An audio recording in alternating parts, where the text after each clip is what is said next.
여러분, 십계명 오늘 두 번째 시간입니다. 오늘 말씀의 제목은 다른 신을 내게 두지 말라. 십계명을 이해하려면 계명을 주신 하나님이 누구신지 알아야 됩니다. 그렇죠? 출처를 알아야 되니까요.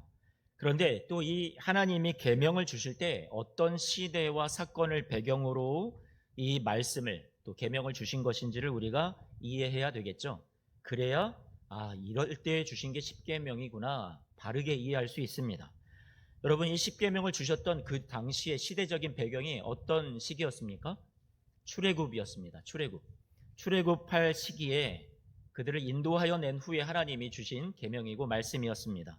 그렇다면 사랑하는 성도 여러분, 오늘은요 저와 함께 그 당시 배경이 되는 그 시간 속으로 함께 여행을 가서 그곳 애굽 땅에서 노예로 억압받던 백성들을 하나님이 출애굽하게 하실 때 그때 하나님의 모습이 어떠했는지, 하나님은 자신을 어떻게 드러내시고 어떻게 소개하셨는지 우리 그 하나님의 이야기를 같이 한번 살펴보았으면 좋겠습니다.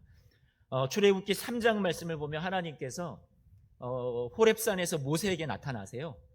그런데 그 호렙산에서 나타나실 때 좀 특이한 점이 있는데 3장 2절 말씀입니다. 앞에 성경을 한 번만 띄워주시면요, 여호와의 사자 하나님이 보내신 사자가 나타났다라는 건 하나님이 그 자리에 임재하셨다는 것과 같습니다. 그런데 하나님이 지금 어디에 나타나셨냐? 앞에 서두를 보니까 떨기나무 가운데로부터 불꽃 안에서 그에게 나타나셨다라고 얘기하고 있습니다. 4절 말씀 한 번만 더 읽어볼게요. 4절 보니까 여호와께서 그 떨기나무 불붙는 나무 아래서 하나님이 이 모세를 불러서 말씀하십니다. 모세야 모세야, 그가 이르되 내가 여기 있나이다. 여러분, 하나님께서 나타나실 때 저는 뭔가 기대하기를 백향목 같은 수입산 아주 고급스러운 나무에 나타나셨다, 임재하셨다 그러면 그럴만해, 멋있잖아, 되게 멋있고 웅장하고 아름다운 나무잖아, 이렇게 생각이 될 텐데 떨기나무래요. 떨기나무라는 것은 그 광야에서 막 떼굴떼굴 굴러가기도 하고 말라서 죽은 나무들이 되게 이렇게 관목 덤불 같은 그런 나무예요. 되게 작고 보잘것없는 나무입니다.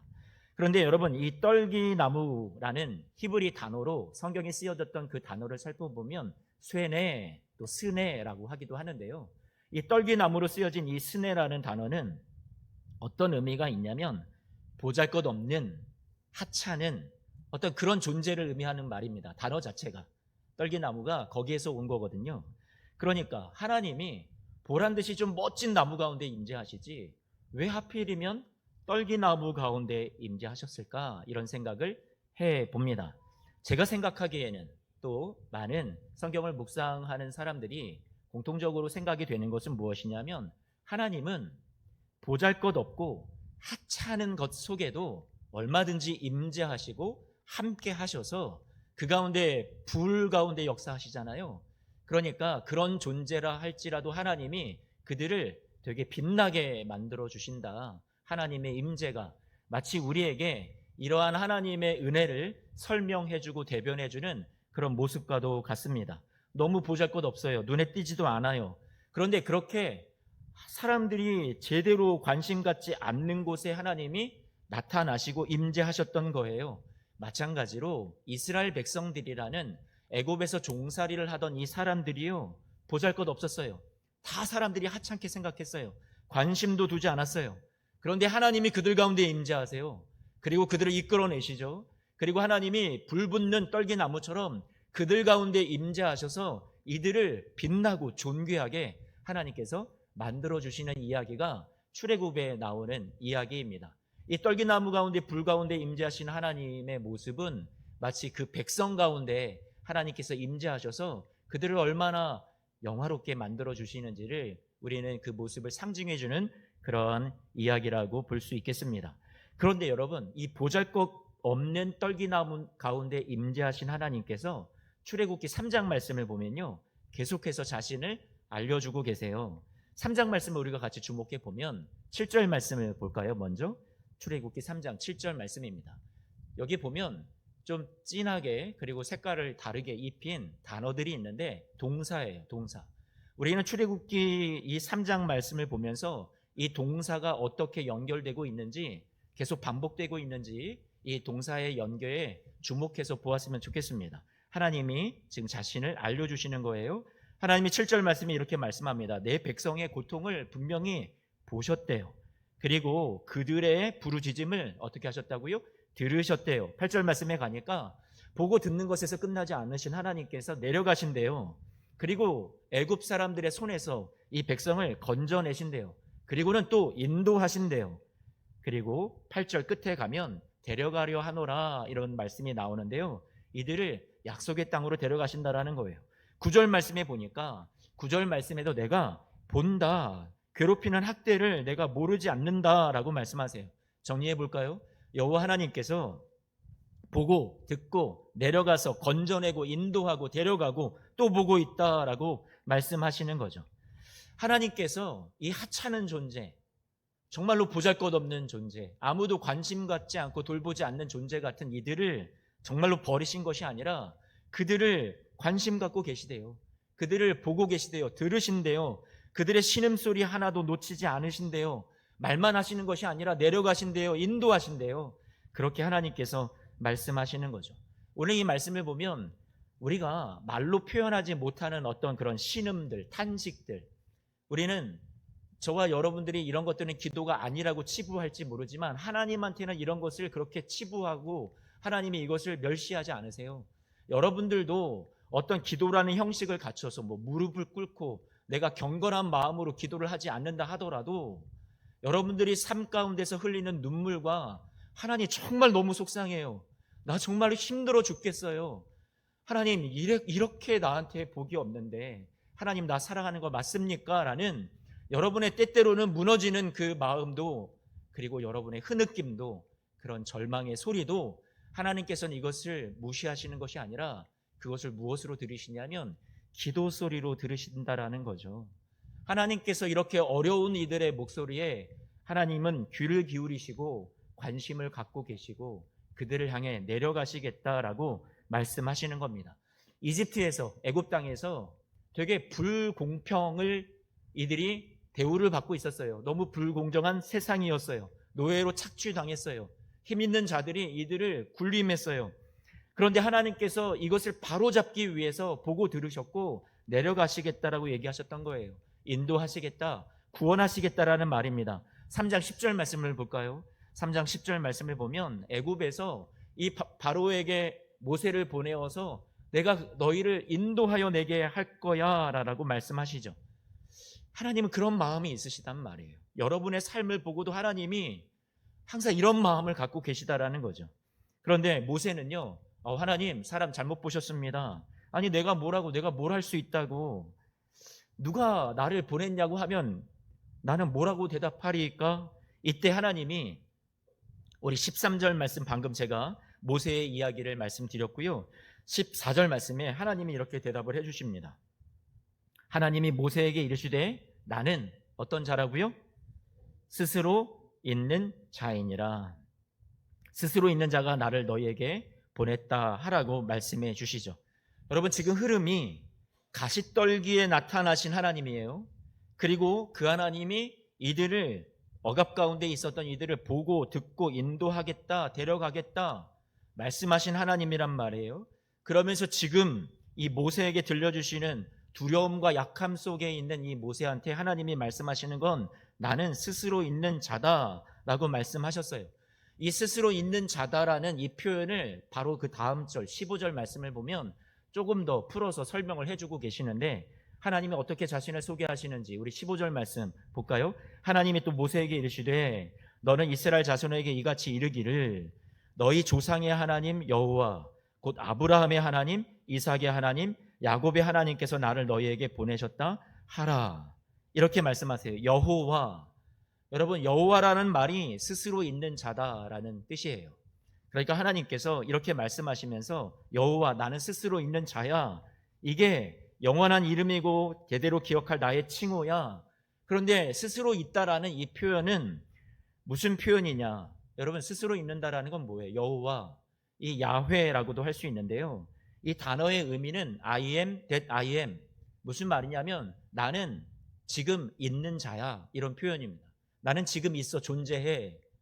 그런데 이것이 과거에도 I was도 되고요.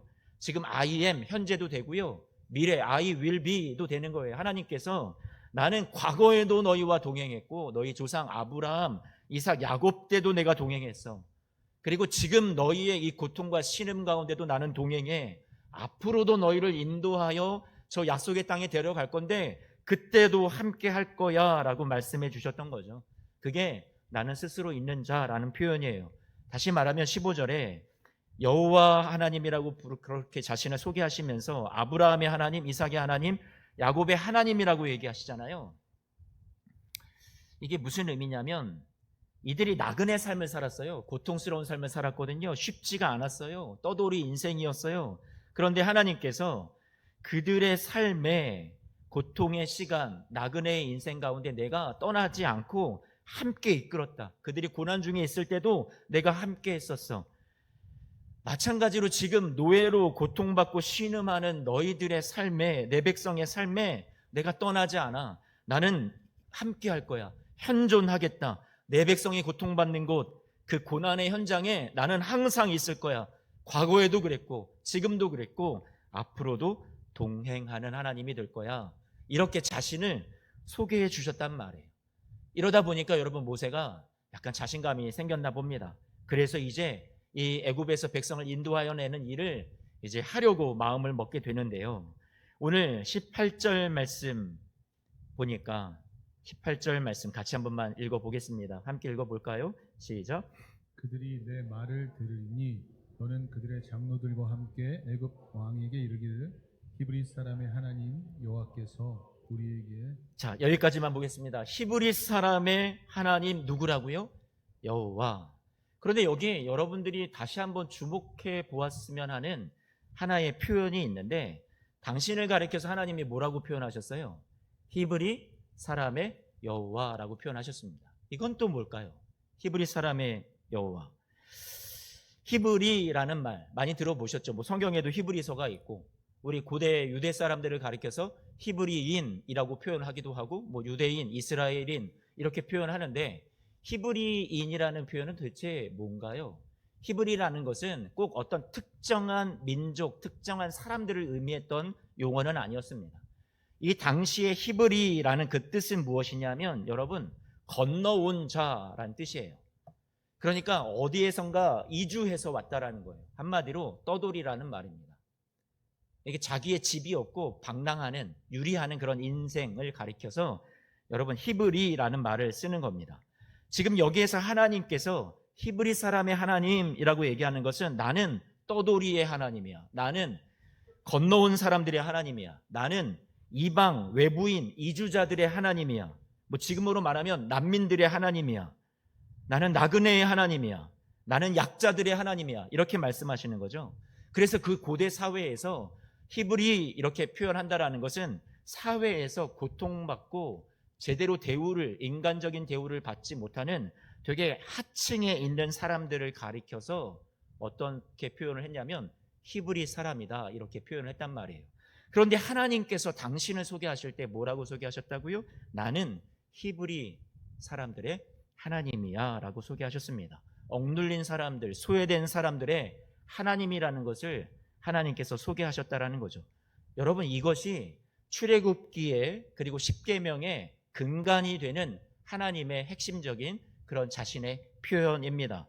하나님은 이 세상에서 내가 이 세상에 왜 살아가는지 사회에서 존중받지 못하고 제대로 섬김받지 못하고 대우받지 못하고 사회에서 평안함과 행복과 좋은 것들을 누리지 못하는 그런 사회적인 약자들에 대해서 관심이 아주 많으신 분이에요.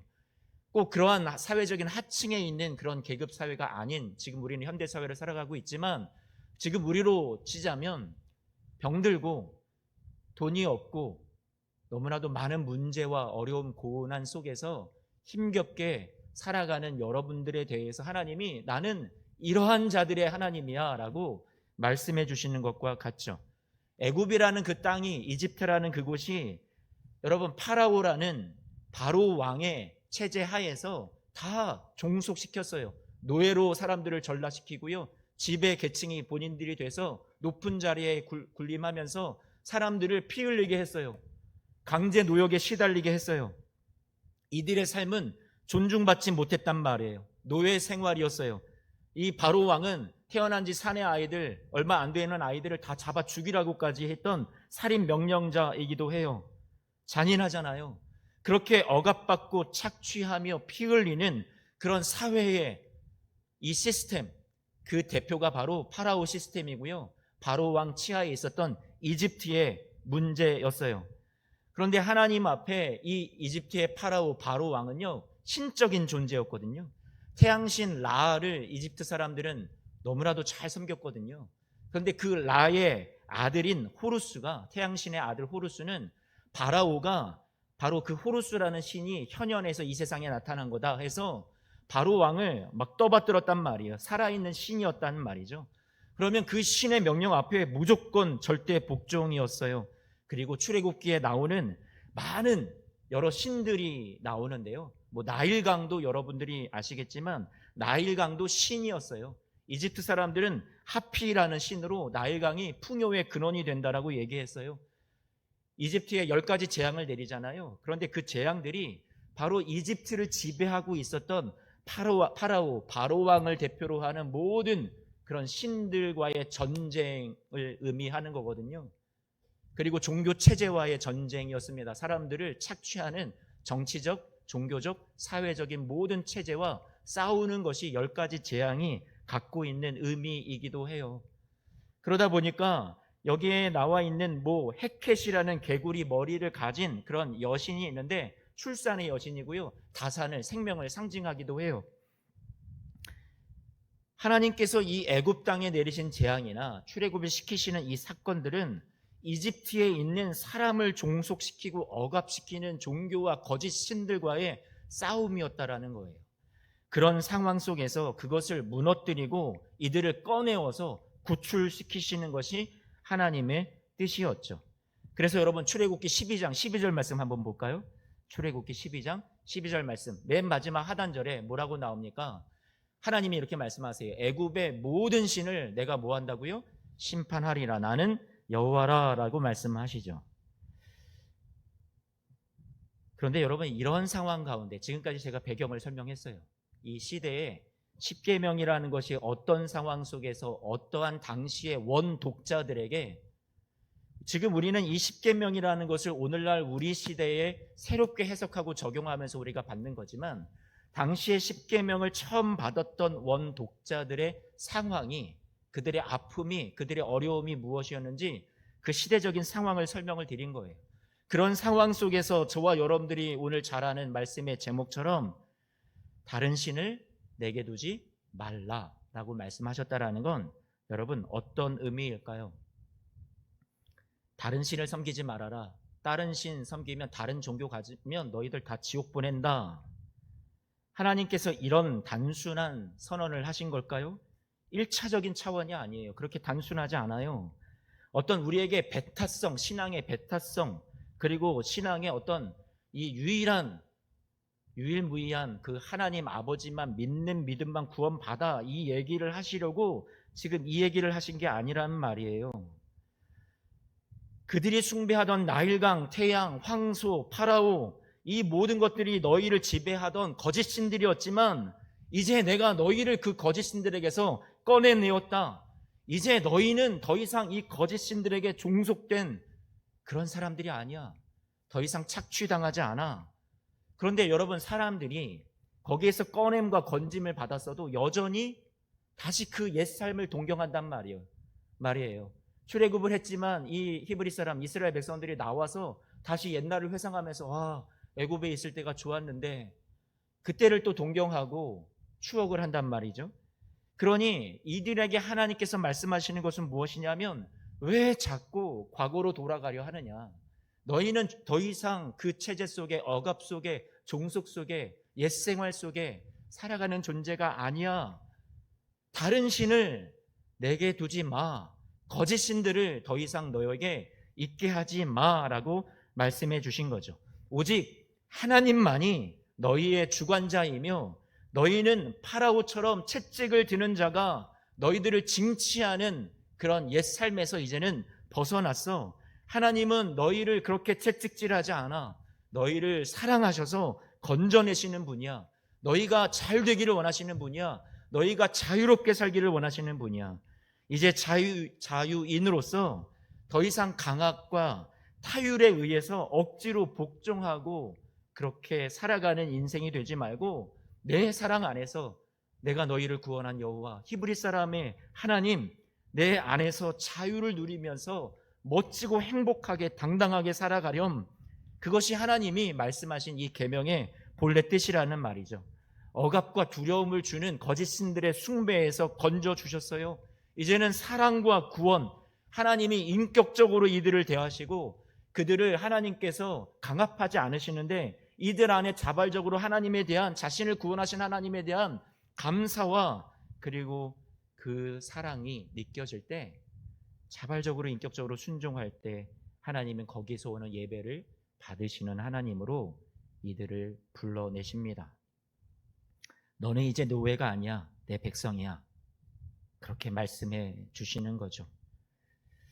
다시 한번 말씀드립니다. 이집트의 종교는 철저한 공포 시스템이었습니다. 파라오의 명령을 거역하면 신을 거역하는 것이 되었습니다. 채찍질하고 죽이는 시스템이었어요. 다 요구했습니다. 무조건 시키기만 했습니다. 백성들의 피를 빨아먹었습니다.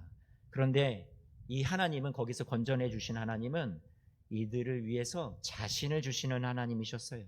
이것이 거짓 신들과 하나님의 차이였습니다. 이러한 말씀의 배경 가운데 오늘 2절 말씀을 다시 읽으면 그래서 이렇게 십계명이 시작이 되는구나 이해가 되시겠죠. 우리 지난 시간에 이것이 가장 첫째 계명이라고, 원본의 계명이라고 말씀드렸는데 2절 말씀을 함께 읽어보겠습니다. 시작. 나는 너를 애굽 땅 종 되었던 집에서 인도하여 낸 내 하나님 여호와니라. 아멘. 여러분, 이것이 십계명의 머릿말입니다.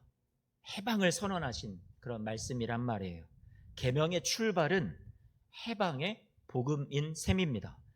내가 너를 해방했다라는 그 사실을 선포하시고 그 다음에 다시 이전으로 돌아가지 마, 그렇게 말씀하신 것이 다른 신을 섬기지 말라라는 것이었습니다. 왜 해방되었는데, 강압에서 벗어났는데, 통제받는 삶이 아닌데 왜 다시 옛날의 정체성으로 돌아가려 하느냐라는 말이죠. 내가 질투하는 신이니 나만 섬겨, 그래야 천국 가, 이러한 말을 하시는 것이 아니라 너를 억압하던 모든 가짜 거짓 신들로부터 벗어났으니 이제 나와 함께 행복하게 한번 살아보자 라고 말씀하시는 거예요. 배타적인 신앙 강요가 아닙니다. 억압적인 신들의 체계에서 벗어나서 우리 나와 함께 멋지게 자유로운 삶을 누려보지 않을래 하시는 초청입니다. 그렇다면 제가 여러분에게 묻겠습니다. 다른 신을 내게 있게 하지 말라.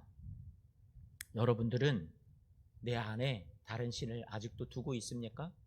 아니면 하나님만 여러분의 하나님으로 모시고 있습니까? 여러분은 히브리 사람들의 하나님을 정말 믿고 있는 것이 맞습니까? 다른 신은 없습니까? 오늘 우리의 삶에도 이집트는, 억압하는 체제는, 거짓 신들은 너무나도 많습니다. 우리가 이 당시 사회처럼 탄압하고 이런 사회는 아니라 할지라도 저와 여러분들을 주눅들게 하고 종속시키고 그 안에 갇혀서 우리를 불행하다고 만드는 그런 많은 거짓 신들 우상 속에 우리는 살아가고 있습니다. 예를 들어 볼까요? 돈이요. 저와 여러분들이 돈이 없으면 세상을 우리는 못 살 것 같습니다. 왜요? 물질이 우리에게 신이 되어 있기 때문에. 그것이 없으면 우리는 아무것도 없는 것처럼 우리는 너무나도 낙심하게 될 때가 많이 있습니다. 건강도 마찬가지고요. 사회에서의 인정도 마찬가지고요. 우리가 무언가에 깊이 빠져들어 중독되는 것도 마찬가지입니다. 세상의 안정과 평안과 부요와 성공과 형통과 이런 것들이 우리에게 어느새 신이 되어 있을지 모르겠습니다.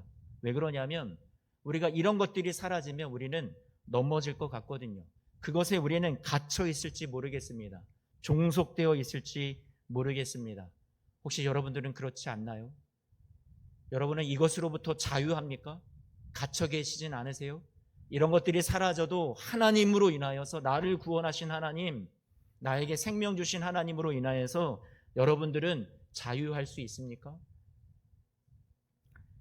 지나온 한 주간 사이에 저희가 고난주간을 보내면서 목사님들 강사비 모으고, 한 교회마다 50만 원씩 모으고 5분이 오셔서 설교하셨잖아요. 그리고 또 연합예배 때 모아진 헌금에서 3교회를 후원하기로 했습니다. 그 중에 한 교회, 하남시에 있는 소망교회라는 곳을 방문했었는데요. 목사님들과 같이 찾아가 봤습니다. 근데 거기에 이제 부임하러 오신 목사님은 한 달 정도 되셨대요.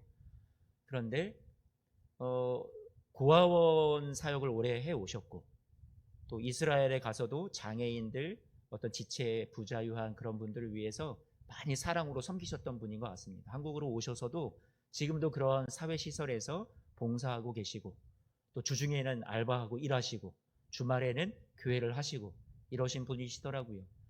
그래서 그분을 돕기로 해서 전달을 하고 왔습니다. 한 3분의 1씩 나눠서 일부를 드리고 왔는데요. 월세라도 보탰으면 좋겠다. 그런데 이전에 사역하셨던 목사님께서 이제 이 교회를 그만두시고 또 다른 교회로 옮기시게 됐대요. 어떤 사연이 있으셨던 것 같은데, 옮기시면서 이 교회를 정리를 하다 보니 너무 비용이, 처리를 해야 될 게 너무 많은 거예요. 그리고 이 교회를 만약에 비품들이나 뭐 이런 것들을 팔면 그래도 한 2천만 원 정도의 상당의 어떤 돈은 모아질 수 있다라는 거죠. 그런데 이걸 다 팔고, 자신의 돈이나 이런 것들이 많이 들어갔을 테니까, 그래서 그렇게 갈 것이냐, 아니면 후임자를 위해서 다 남겨주고 그리고 월세도 남기고 갈 것이냐, 이런 고민을 했던 것 같아요. 그런데 이제 이 교회를 돕자고 했던 한 목사님이 이제 떠나시는 목사님과 잘 아셨던 모양인데, 그분하고 이런 대화를 나눴더라고요. 아니, 목사님, 우리가 돈이 없지 가오가 없냐? 여러분, 우리가 돈이 없지 뭐가 없냐고요? 가오가 없냐? 이게 말이 되게 짧지만 감동도 되고 도전도 되는 말이었습니다. 그렇지, 저도 속으로 끄덕끄덕했습니다. 돈이 없지 가오가 없냐? 다 넘겨주고 가자. 다 넘겨주고 가게 되고, 그런 모습들을 볼 때, 그래, 우리가 지배되지 않는다. 돈에 가오가 있지. 우리가 어떤 세상의 형통, 성공, 물질, 부요, 이런 것들에 우리는 지배당하지 않는다. 이런 것들이 저와 여러분들 안에 이것이 신이 되어 있다면 우리는 이것들이 무너질 때 같이 무너지는 거거든요. 그런데 이것들에 의해서 우리가 지배당하지 않는다라는 것은 거짓신들 아래 우리가 있지 않는 것이고, 내 안에 거짓신들을 두지 않는 겁니다. 여러분 안에는, 여러분 여호와 하나님, 여러분의 아픔, 눈물, 어려움을 이해하시는 히브리 사람의 하나님, 보고 듣고 내려가고 인도하시는 하나님, 그 하나님과 여러분이 한평생 동행하시는 줄로 믿습니다. 세상 끝날까지 하나님이 여러분의 그 어깨를 당당하게 펴주실 거예요. 여러분 세상에 지지 말고요, 여러분 당당하게 승리하시는 우리 예수 소망교회 성도님들 되시기를 축복합니다. 이 세상이 이러한 파라오 시스템으로 가득하다라는 거예요. 일부 서구 사회를 예를 들어보면 그런 곳에서 제3세계에 이제 노동력이, 인건비가 싸니까 거기에서 의류, 어떤 전자기기, 뭐 커피, 여러분 원두, 그리고 예전에도 말씀드린 적 있지만 축구공을 만드는 아이들, 여러분 그걸 몇 시간 하루 종일 해서 겨우 10원, 우리 돈으로 10원 정도 받는 아이들이 많다고 하는데, 이런 것들에 의해서 이 아이들이 병에 걸리고요, 아이들이 혹사당하고 착취당하는 열악한 그런 환경에서 아이들도 놓여 있다고 합니다. 또 많은 사람들이 그렇게 어려움을 겪고 있어요. 현대판 파라오 시스템이라는 거예요, 이런 것들이. 그러면 하나님께서 우리에게 다른 신을 내게 두지 말라 이렇게 말씀하신 것은 오늘날 우리에게 딴 종교 믿지 마 이게 아니라, 내가 원하는 세상은 이 세상에 다른 신을 만들지 말아줘. 억압하고 착취하는 시스템을 만들지 마. 돈 아래 종속시키는, 권력 아래 무릎 꿇리는, 사람들을 핍박하는, 사람들을 더 힘들게 만드는 그런 세상을 만들지 말아줘. 나 외에 다른 신을 내게 두지 마. 자유케 하고 그들을 해방시켜주고 사랑해주고 섬겨주고 생명 주고 나눠주는 그러한 세상을 만들어줘. 이것이 무엇이냐면 나 외에 다른 신을 내게 두지 말라라는 말씀에 더욱더 확대적인 의미가 되겠습니다. 사랑하는 성도 여러분, 하나님은 우리에게 다른 신이 있는 이 세상, 또 저와 여러분의 모습을 보면 아파하십니다. 그것들이 우리를 짓누르니까요. 우리를 억압하니까요. 하지만 우리는 해방된 사람들입니다. 이미 자유케 되었습니다. 여러분 안에, 여러분 히브리 사람 같잖아요. 우리도 힘들잖아요. 눈물 많은 인생을 살아가잖아요.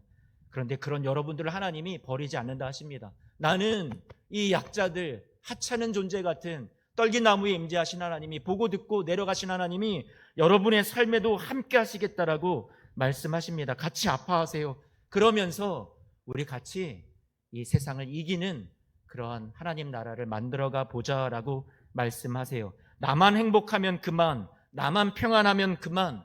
그런 세상은 여러분 하나님이 꿈꾸시는 세상이 아니에요. 하나님이 십계명을 주신 것은 함께 도우며 사랑하며 그렇게 멋지게 어깨 펴고 당당하게 살아가는 세상을, 모두가 함께 사는 세상을 하나님이 꿈꾸셔서 이 계명을 주신 겁니다. 이방의 잡신, 우상들만을 말하는 것이 내게 다른 신을 두지 말라 하신 것이 아니라 이러한 세상의 체제와 사랑 없는 이러한 모습을, 식어지는 이 세상의 냉랭한 가슴을 여러분 안에 용납하지 말라고 하나님께서 이 말씀을 주셨습니다. 하나님은 나는 너를 사랑하지만 내 옆에 사람도 아무개도 사랑한다 하시는 것이 참 하나님이에요. 여러분 안에 다른 신을 내게 두지 말라 하신 그 하나님이 정말로 계십니까? 여러분 계신 거 맞아요? 어떻게 확인할 수 있냐면요, 찬송가 211장 가사를 예를 들어서 설명하고 설교를 마칩니다. 찬송가 211장입니다. 이런 찬송 가사가 있어요. 오늘 1부 예배 때 이 찬송을 불렀는데요. 연약한 자에게 힘을 주고 어두운 세상에 빛을 비춰 성실과 인내로 내 형제 이끌리 사랑의 주 내 주님께 두려운 마음에 소망 주고 슬픔에 쌓인 자 위로하며 길 잃은 자들을 친절히 이끌리 사랑의 주 내 주님께. 여러분의 삶에 이러한 모습이 나타난다면 여러분들은 다른 신을 내게 두지 않는 삶을, 이 계명을 순종하며 지키며 살아가는 분들이 맞습니다. 여러분 자신을 한번 돌아보시고 나는 어떻게 이 계명을 지키며 살아갈 것인가 한번 오늘 다짐해 보시는 시간이 되었으면 좋겠고요. 이 교회 안에서, 공동체 안에서, 또 이웃과 세상 가운데 여러분은 다른 신을 내게 두지 말라 하신 이 말씀의 계명을 어떻게 살아갈 것인지 오늘 고민해 보시는 시간이 되셨으면 좋겠어요. 또 여러분들을 가두고 여러분들을 억압하고 그 안에 종속되게 만들었던 여러분 안에 버려야 될 거짓 신들은 무엇이 있습니까? 더 이상 그것에 무너지지 마시고요, 당당하게 이겨내시는, 내 안에 오직 하나님만 계시다, 그 믿음으로 승리하며 살아가시는 우리 성도님들 모두가 되시기를 축복합니다.